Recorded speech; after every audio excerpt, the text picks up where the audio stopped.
What happens when a midwife crosses the line? A handful of what was supposed to be routine home births turned into medical emergencies and exposed some very big gaps in the medical field when it comes to the scope of midwives. And today, I'm looking at a case in South Africa that received a lot of media attention when midwife Yolande Maritz caused not only a couple of babies with severe disabilities, but also a couple of neonatal deaths. And the reason I'm making this video is not to repeat everything that the news said about what happened, but to help you to not fall victim to the same malpractices that was exposed in this case. So I'm going to take you through what happened and just a quick overview. And I might add a couple of clips from the media to just add a little bit of context. But for the rest of the video, I want to talk you through so that you know what is the scope of a midwife. And not only in South Africa, I'll give you the guidelines that we follow. And these are the questions that you can ask in your context. What you need to look out for, what are the red flags that means change healthcare provider, or that you might not be in the hands of someone that has your best interest at heart, and the certain criteria that is absolutely a non-negotiable to have if you should consider a home birth. So what happened in the Yolande Maritz case? So this midwife had a birthing center in one of the provinces in South Africa, and moms would come to her during their pregnancy, have all of their checkups, and then eventually birth their babies there. And it went on for a couple of years, and over time, one or two moms had issues, as with the case with any obstetrician or midwife. Not all the babies have good outcomes. There are certain instances where things go wrong, which is expected because sometimes complications are not that obvious to spot beforehand. But in her case, it was more than the norm. And when these people started speaking up, the media took notice. And when this case was now under the microscope, what came to light was one big thing. And this was that she gave moms a tablet that was dissolved in water. It's called Cytotec or misoprostol. It might have a different name where you're from, but you can Google it if you have these names. It's dissolved into water, and she gave it to the moms during labor to speed up labor. This tablet is actually meant for stomach ulcers, but it has a side effect of having or causing contractions. The tablet itself is not illegal to give. In many instances, like in our public hospitals in South Africa, it is used as a form of induction, but it is very strictly monitored, and it's not the entire tablet because of the risk with it, which I will tell you about in a moment. But these tablets are literally cut up into quarters, diluted into certain amounts of water, and given certain mils at certain times over like 24 hours, like maybe 10 mils or 20 mils, very small amounts, which will help a woman during induction. It's like a lead up of an induction, or an alternative to putting in gel or a tablet into the vagina, or before you start putting up an IV line. So this was unmonitored. It has to be prescribed by a doctor. It can be given by a midwife under prescription, but at home, at a home birth, it is illegal to give. And the only reason that you should have this in your kit is because it can be given for postpartum hemorrhage, because it can contract the uterus to prevent more bleeding. So having the tablet was not wrong. Giving it to mothers already in labor, which was another transgression, because you are not allowed to give this tablet to a mom that's already in labor, because it can cause hyperstimulation. Now, why is that a problem? Hyperstimulation is a uterus that contracts too often in too short a time.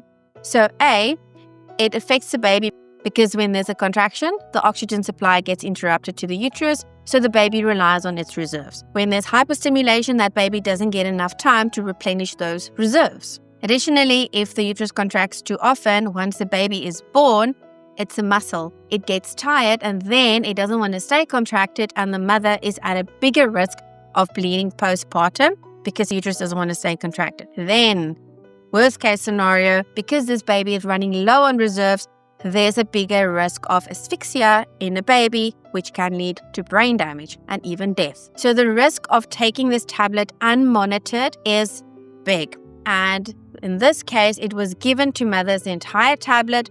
As far as the news goes, there's certain information that we probably won't ever know in that kind of detail, in a bottle of water, and it was said to the moms that it was a rescue remedy. So she lied about it. And then they would drink it.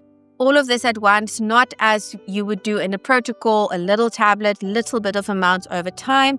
And a couple of these moms had babies born with birth asphyxia, and a couple of moms also had stillbirth, or their babies died shortly afterwards. Now, this is really shocking behavior if you break it down, and it's maybe easy to look at these moms and think, how did you fall for it? But in that moment, you trust your entire life and your baby's life in the hands of this person. You trust that they are a professional, and you are full of hormones, emotions. You might not know what to think or to believe, so you trust this person. And this is why I wanted to make this video, so that if you also perhaps want to double check your own choices, or you just want to make sure if you should make a choice that you have kind of a little bit of a checklist, then hopefully I can help you with this. So the first thing is that I want to just focus on the things that midwives can do or can't do. It's the scope of midwives.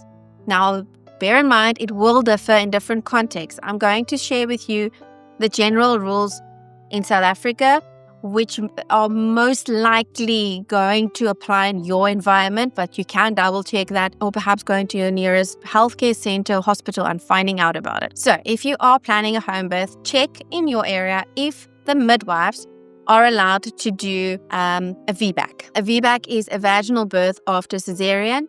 In South Africa, it is actually not recommended to have a VBAC at home, even though it happens very regularly with a lot of midwives. It is not against the rules as much as it is not recommended and considered high risk. And a lot of midwives do not want to take that risk. So depending on if it's allowed in your area or not, you might have a hard time finding someone that is willing to do that, just purely because there's a risk to them if things go wrong and you might sue them. Just maybe to start off with, as a general rule, a midwife is allowed to deliver babies at home, so do home birth, for low-risk, full-term pregnancies. Low risk means no chronic conditions, no high risk. So that means nothing that puts you or your baby at a risk, like a premature birth, twins or multiples, any massive previous surgery, maybe like back surgery, or you've been in an accident before and there's concerns about the pelvis, or bleeding tendencies, like anything.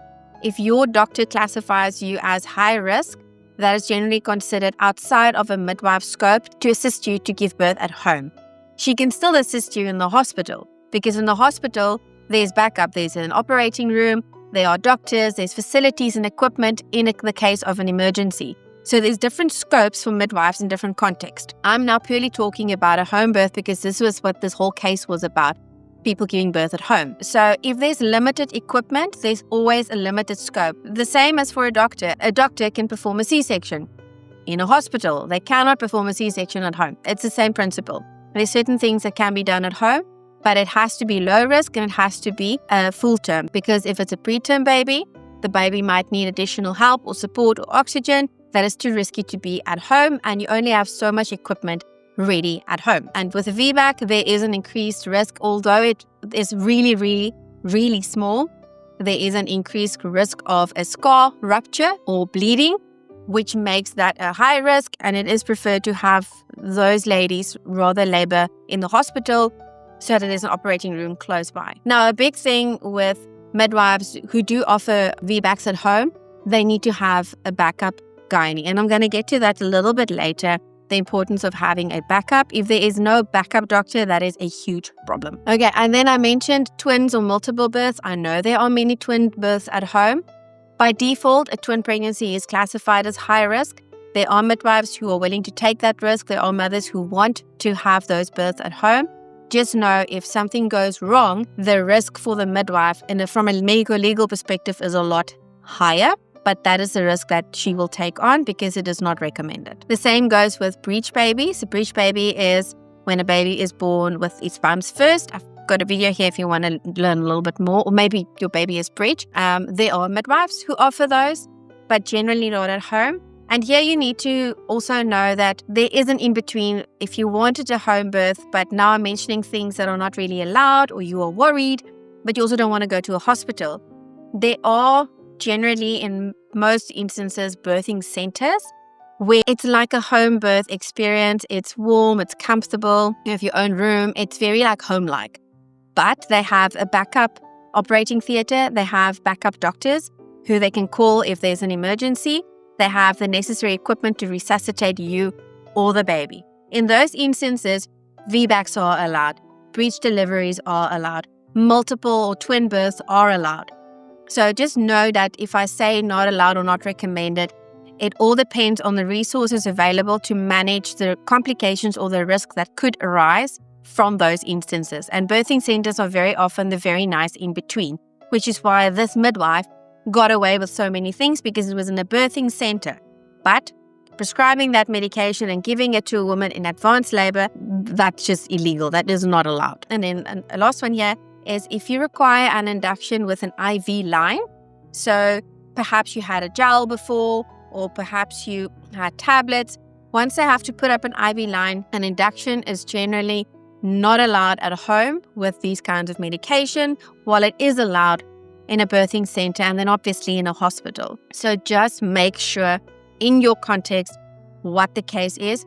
An induction with a midwife at home is allowed if it is natural, if it's like a stretch and sweep. The moment that there's medication involved in an induction, your risk for complications naturally increases because your body might not respond well to whatever induction method, and that then requires you to be somewhere where there's adequate equipment for emergency C-section or resuscitation, which is a birthing center or a hospital. So if you are full-term or you expect to be full-term, low-risk pregnancy, there's no reason that you cannot have a home birth. The moment you start classifying within any of these risk categories, you might have to look at a birthing center, but check it out in your area. So what are the warning signs or red flags if you already have a midwife or a care provider and you now looked at this Yolande Maritz case, or you're not really sure, maybe you have a gut feel? What are red flags to look out for?